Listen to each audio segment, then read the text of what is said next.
సాక్షి ఒక కథనాన్ని రాసుకొచ్చింది. ఏదైతే ఇసుకకి సంబంధించి అంత ఉచితం పేరుతో ఒక రేట్ ఫిక్స్ చేయలేదు, తేడా చేసేసారు అన్నట్టు. కరెక్ట్, బాగానే ఉంది. జగన్ ఎందుకు చేయలేదు మరి? ఓ రేట్ ఫిక్స్ చేశారు.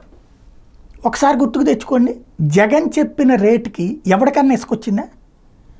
లేదా జగన్ చెప్పినటువంటి ఆ జీవో ప్రకారం ఎంతైతే ట్రాన్స్పోర్టేషన్ ఛార్జీ పెట్టారో ఆ ప్రకారం ఇసుకొచ్చిందా? ఆ రూల్ ప్రకారం అయితే ఒక లారీ ఇసుక 15,000కి రావాలి, కానీ 45,000కి ఎందుకు వెళ్ళింది?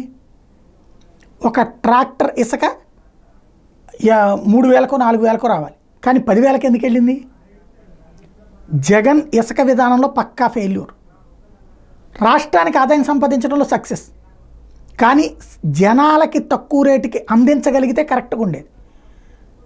టన్నుకి ఎంతైతే తను చెప్పాడో ఆ రేటుకి నిజంగా జనానికి వెళ్తే హ్యాపీ. అది చేతకాల.